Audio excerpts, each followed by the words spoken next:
G7ના મંચ પરથી પ્રધાનમંત્રી નરેન્દ્ર મોદીએ ગ્લોબલ સાઉથની ચિંતાઓને આપ્યો મજબૂત અવાજ.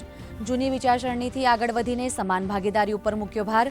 પ્રધાનમંત્રીએ પરસ્પર વિશ્વાસને ગણાવી આજની સૌથી મોટી વ્યૂહાત્મક મૂડી.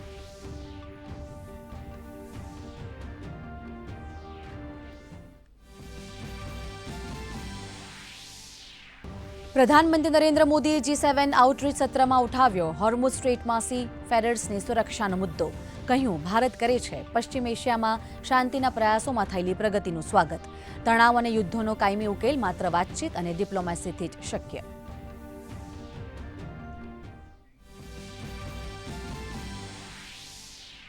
ઉત્તર પ્રદેશમાં નીટ યુજી ઉમેદવારોને મોટી રાહત. પરીક્ષા આપવા જતા વિદ્યાર્થીઓ પ્રવેશપત્ર બતાવવા ઉપર બસ ભાડામાં મળશે 50%ની છૂટ. તો નીટ યુજી પુનઃ પરીક્ષા પહેલા સરકારે આજથી 22 જૂન સુધી ટેલિગ્રામ એપ પર ઓનલાઈન મેસેજિંગ માટે મૂક્યો પ્રતિબંધ.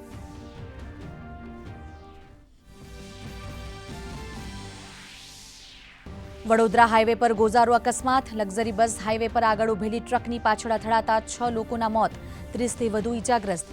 રાજસ્થાનના બાંસવાડાથી સુરત જઈ હતી લક્ઝરી બસ.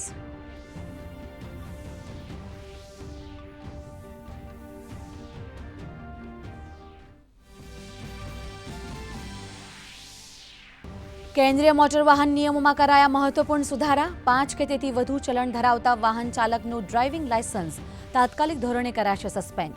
ઈ ચલણ સામે વાંધો રજૂ કરવા મળશે 5 દિવસ. તો રાજ્યના નાગરિકોને બાકી ઈ ચલણ સમયસર ભરી દેવા સરકારનો અનુરોધ.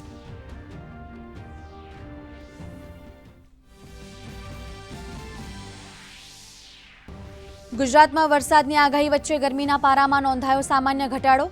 અમદાવાદમાં સૌથી વધુ 40.6 ડિગ્રી તો ભાવનગરમાં 40.2 ડિગ્રી તાપમાન. આજે દક્ષિણ ગુજરાતમાં રહેશે વરસાદી માહોલ.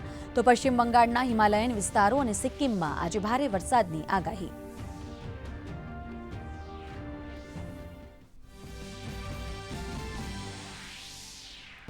અમેરિકા ઈરાન વચ્ચે શાંતિ કરાર પહેલા ખુલી ગઈ 2 મહિનાની નાકાબંધી.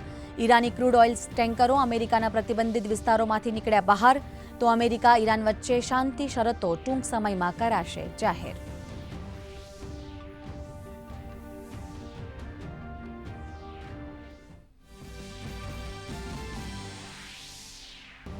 ભારતીય શેર બજાર આજે પણ ગ્રીન ઝોનમાં. બીએસઈ સેન્સેક્સ 300 પોઈન્ટ વધીને 77,000ની સપાટીએ. નિફ્ટી પણ 95 પોઈન્ટ વધી. ક્રૂડ ઓઇલ $80ની અંદર, જ્યારે ડોલર સામે રૂપિયો મજબૂત. સોના ચાંદીના ભાવમાં ઘટાડો.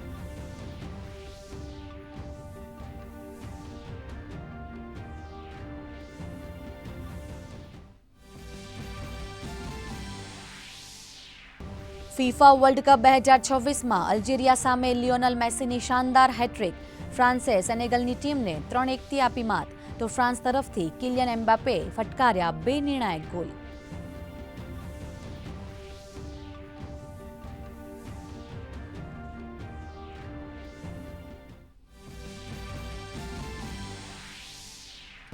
અને ભારત અફઘાનિસ્તાન વચ્ચે આજે બીજી વનડે મેચ. શુભમન ગિલની કેપ્ટનશીપમાં સિરીઝ જીતવાના ઈરાદા સાથે મેદાનમાં ઉતરશે ટીમ ઇન્ડિયા. પ્રથમ મેચ જીતીને ભારતીય ટીમ સિરીઝમાં 1-0થી આગળ.